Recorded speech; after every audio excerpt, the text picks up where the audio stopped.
तो दोस्तों बात करेंगे आज ओबीसी सर्टिफिकेट के बारे में। और दोस्तों बात करेंगे ओबीसी एनसीएल सर्टिफिकेट के बारे में, दोनों में फर्क क्या होता है। और लास्ट में बात करेंगे दोस्तों यहाँ पे सेंटर ओबीसी हमें जरूरत क्यों पड़ती है। तो सबसे पहले दोस्तों मैं आपको बता दूं, जो ओबीसी स्टेट का होता है, यानी मान लीजिए आपने दिल्ली जैसे स्टेट से अपना ओबीसी सर्टिफिकेट बनवा लिया, उसके बाद दोस्तों आप यहाँ पे ओबीसी एनसीएल क्यों बनवाओगे, तो उसी बारे में दोस्तों आज चर्चा करेंगे। तो आई होप दोस्तों आपको वीडियो पसंद आए तो वीडियो को लाइक करें और चैनल को सब्सक्राइब जरूर करें।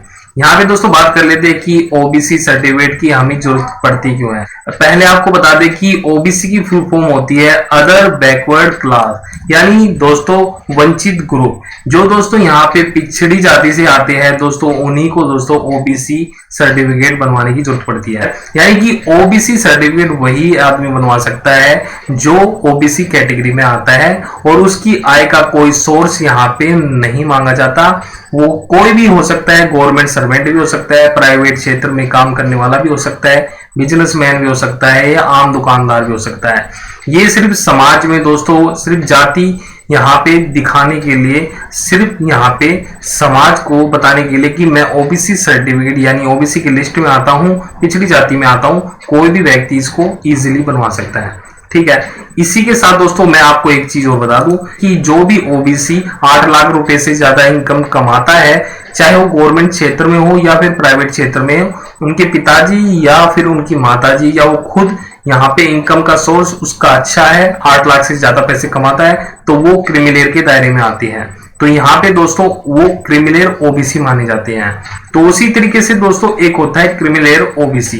दोस्तों यहाँ पे जो क्रिमिलेयर ओबीसी होता है उनको यहाँ पे बता दे कि यहाँ पे आरक्षण में कोई लाभ नहीं मिलता है। तो दोस्तों यहाँ पे ओबीसी क्रिमिलेयर कौन होता है, जो 8 लाख रुपए सालाना इनकम जिनकी ज्यादा होती है, वो क्रिमिलेयर के दायरे में आता है। तो इसके बाद दोस्तों आता है ओबीसी एनसीएल।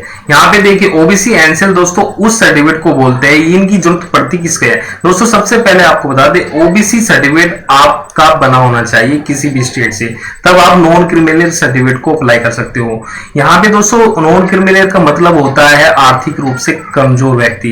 अब आर्थिक रूप से कमजोर व्यक्ति का पता कैसे चलेगा, तो पहले मैंने आपको बताया कि यहाँ पे जिसकी भी वार्षिक आय सरकार निर्धारित करती है जो कि 8 लाख रुपए से कम होती है, वही दोस्तों नॉन क्रिमिलेयर के दायरे में आता है। तो उसी का दोस्तों ओबीसी एनसीएल बनता है।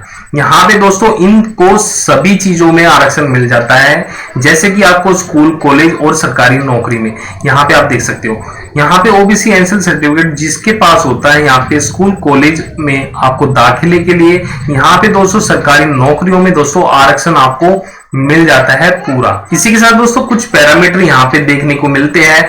ओबीसी सामान्य जो जाति होती है और ओबीसी एनसीएल जो जाति हो, उनमें दोस्तों यहाँ पे कुछ पैरामीटर होते हैं, वो देख लीजिए। यहाँ पे जो क्रिमिलेयर वाले होते हैं उनको यहाँ पे आरक्षण नहीं मिलता, जिनका ओबीसी सर्टिफिकेट यहाँ पे बना होता है। लेकिन दोस्तों जो ओबीसी एनसीएल बनाए होते हैं उनको यहाँ पे आरक्षण मिलता है, तो यहाँ पे क्रिमिलेयर वालों को नहीं मिलता। आय सीमा दोस्तों यहाँ पे देखिए, आय सीमा कितनी, जितनी सरकार ने निर्धारित की है उतनी आय सीमा होनी चाहिए। और यहाँ पे देख सकते हो 8 लाख रुपए से कम दोस्तों यहाँ पे इनकम होगी तो ओबीसी एनसीएल बनता है आपका। तो दोस्तों यहाँ पे आरक्षण आपको कहीं भी स्टेट पे ओबीसी को नहीं मिलता, और यहाँ पे जो ओबीसी एनसीएल बना होता है तो उनको आरक्षण केंद्र सरकार द्वारा और दिल्ली सरकार द्वारा सभी योजनाओं में मिलता है। तो दोस्तों दिल्ली में अगर आवेदन करते हो आप ओबीसी एनसीएल बनवाने के लिए, यहाँ पे मैं आपको बता दूं, आवेदन करने के लिए दोस्तों आपके पास यहाँ पे क्या होना चाहिए। सबसे पहले मैं आपको बता दूं, आपके पास दोस्तों ओबीसी एनसीएल सर्टिफिकेट बनवाने के लिए आपके जो इनकम का स्रोत है वो आपको यहाँ पे देना पड़ता है। आप यहाँ पे 1 साल से लेकर 3 साल तक की इनकम का सोर्स आप दे सकते हो, बैंक की स्टेटमेंट दे सकते हो, पे स्लिप दे सकते हो, या फिर इनकम सर्टिफिकेट आप यहाँ पे लगा सकते हो।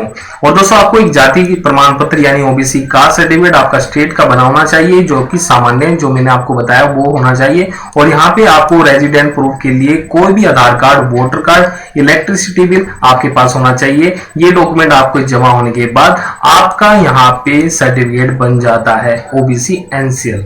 तो दोस्तों दोस्तों यहाँ पे क्रिमिनल की जांच के लिए दोस्तों यहाँ पे 3 वर्ष तक का यहाँ पे आपको पैतृक आय यहाँ पे चेक हो सकती है।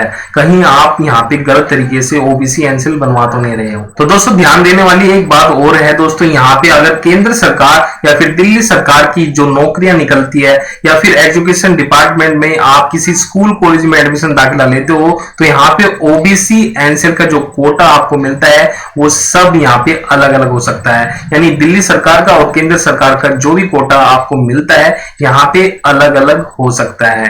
तो आखिर में दोस्तों मैं आपको यही बताना चाहूंगा कि अगर आप ओबीसी का आरक्षण का लाभ लेना चाहते हो तो आपके पास ओबीसी एनसीएल सर्टिफिकेट होना जरूरी है। अगर आपके पास यहाँ पे क्रिमिनल का ओबीसी सर्टिफिकेट होगा तो आपको यहाँ पे कोई लाभ यहाँ पे नहीं मिलेगा। ये सिर्फ उपयोग होगा आपकी सामाजिक पहचान के लिए। तो दोस्तों आई होप मेरी जो बातें है जो मैंने आपको बताई है वो आपको समझ में आ गई होगी।